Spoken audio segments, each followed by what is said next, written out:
Hello guys, welcome to my YouTube channel Shiva Learning Point. आज भाई हम पढ़ेंगे थॉर्नडाइक का अधिगम सिद्धांत।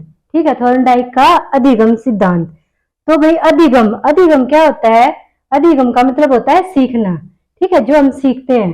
तो जो थॉर्नडाइक थे उन्होंने अधिगम के सिद्धांत दिए, सीखने के सिद्धांत दिए हैं कि भाई एक इंसान या पशु, कोई भी जीव है, वो किस तरीके से सीखता है। ठीक है, उस चीज के सिद्धांत दिए हैं। ये थॉर्नडाइक भाई इन्होंने एक प्रयोग किया, एक भूखी बिल्ली पर प्रयोग किया भाई। इन्होंने इस बिल्ली को ना पिंजरे के अंदर बंद कर दिया। ठीक है, और उसके बाहर एक मछली का टुकड़ा रख दिया। देखो ये रखा हुआ है। और पिंजरे के अंदर उन्होंने एक वो लगा दिया भाई, स्टैंड सा लगा दिया। वो पिंजरे का दरवाजा था, वो स्टैंड पे पैर रखने से खुलता था। ठीक है, तो बिल्ली भूख के मारे उछल कूद कर रही है। उसको बाहर मछली दिखाई दे रही है, वो मछली को देख के उछल कूद कर रही है। ठीक है, फिर अचानक से उसका पैर उस स्टैंड पे पड़ा और एकदम से दरवाजा खुल गया। बिल्ली बाहर आई, उसने मछली के टुकड़े को खा लिया। अगले दिन फिर यही क्रिया हुई। उसने फिर से बिल्ली को बंद कर दिया।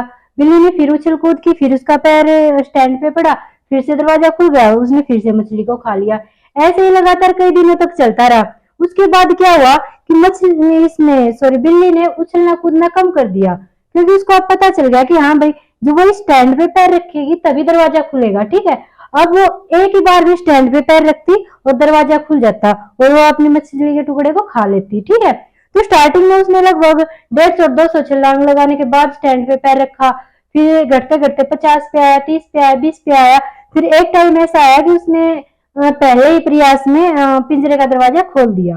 ठीक है, तो इस प्रयोग के आधार पर जो थॉर्नडाइक है उन्होंने अधिगम के सिद्धांत दिए हैं कि इंसान कैसे सीखता है, जानवर कैसे सीखते हैं। ठीक है, तो उन्होंने सीखने के सिद्धांत दिए हैं। ठीक है, तो ये अपने एग्जाम में पक्का आते हैं, तो इनमें कंफ्यूज नहीं होता है।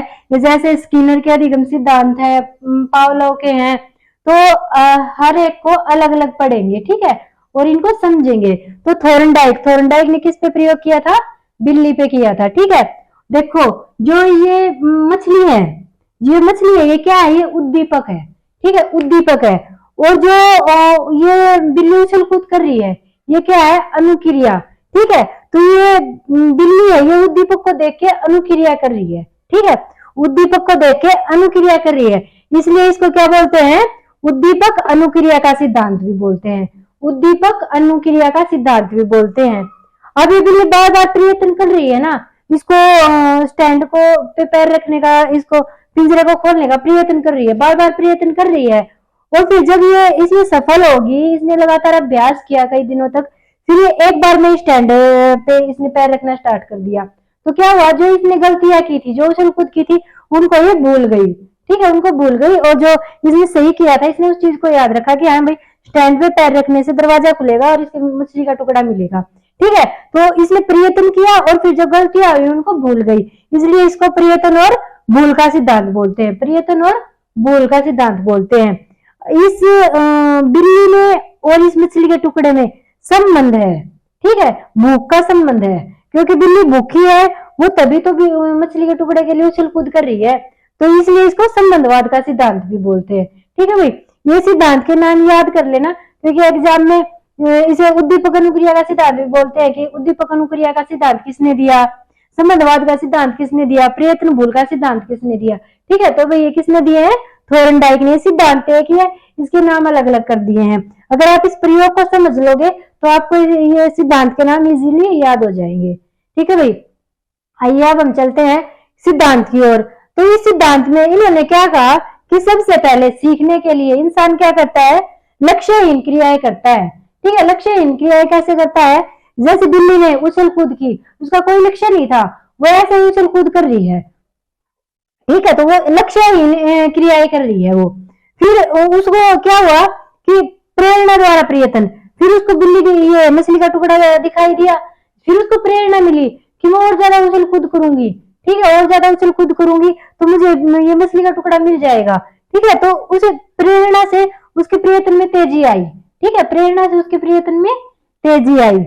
उसके बाद क्या हुआ? आकस्मिक सफलता, मतलब जो अचानक से सफलता मिली। इसके उछल कूद में अचानक से इसका पैर स्टैंड पे रखा गया और दरवाजा खुल गया। तो इसको अचानक सफलता मिली। उसके बाद क्या हुआ, फिर इसने अभ्यास किया, बार बार बार बार मतलब दिन प्रतिदिन वही अभ्यास किया। ये उछल कूद करती, स्टैंड पे पैर रखा जाता और बिल्ली उनका दरवाजा खुल जाता, वो बाहर आती और मछली के टुकड़े को खा लेती। उसने बार बार अभ्यास किया।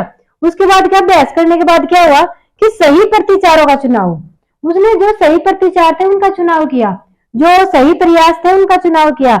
उसने लास्ट में एक बार में ही पिंजरे को खोलना सीख लिया। ठीक है, सही प्रतिचारों का चुनाव किया और जो गलत प्रतिचार थे उनको भूल गई। ठीक है, जो वो गलत उछल कूद कर रही थी, हाँ भाई इस कोने में जाके उछल कूद की, उस कोने में जाके उछल कूद की, उसको वो भूल गई। अब उसको पता चल गया कि हाँ जब वो स्टैंड पे पैर रखेगी तो दरवाजा खुल जाएगा। ठीक है भाई, यह था थॉर्नडाइक का अधिगम का सिद्धांत। क्या है, सबसे पहला लक्ष्य इन क्रियाएं करते हैं, फिर उसको प्रेरणा से प्रयत्न में तेजी आती है। ठीक है, फिर अचानक से उसको सफलता मिल जाती है।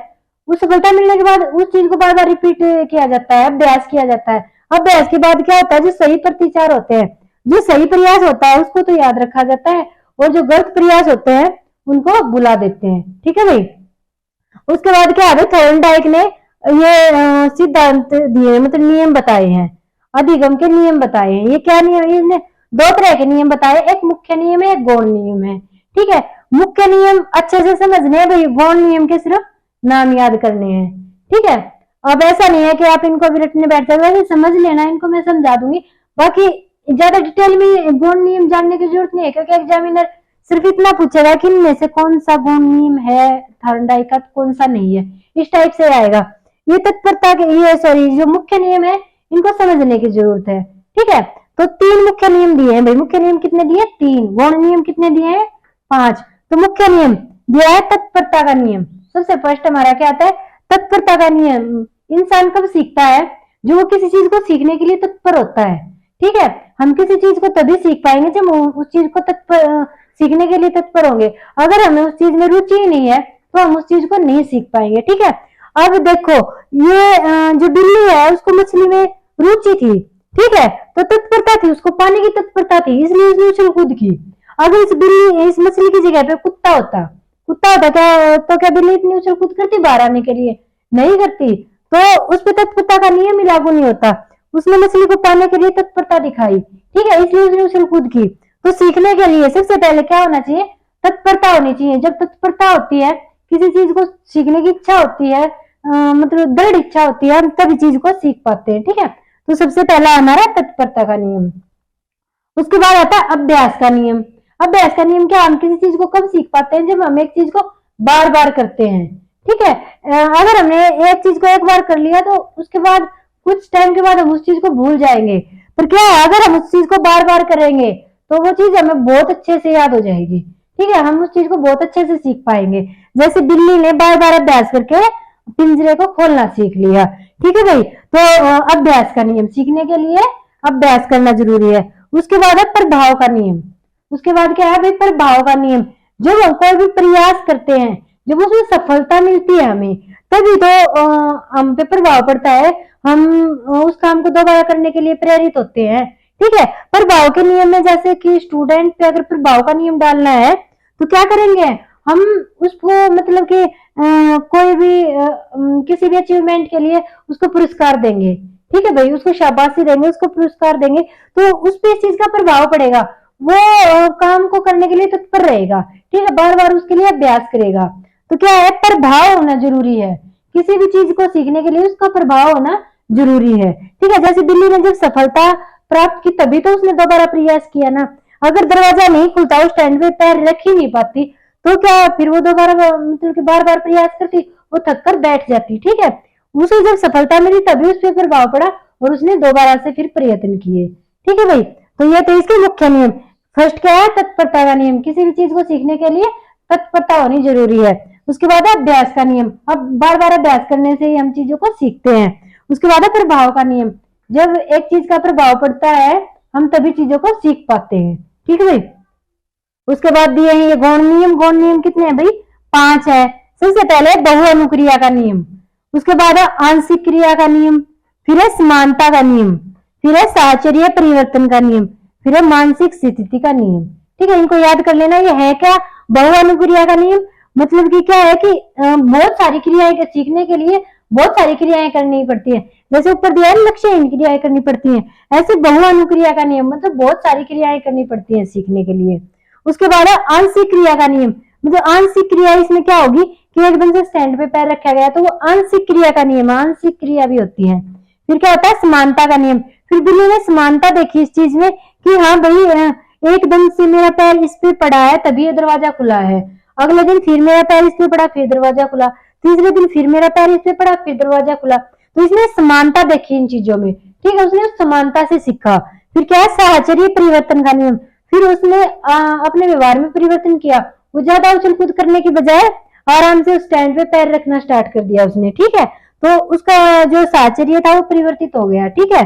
फिर मानसिक स्थिति का नियम। फिर उसने अपने मस्तिष्क में ये बात बैठा ली कि हाँ भाई जो स्टैंड पे पैर रखेगी तभी उसको ये दरवाजा खुलेगा और ये मछली का टुकड़ा मिलेगा, ठीक है भाई। तो ये थे हमारे गौण नियम।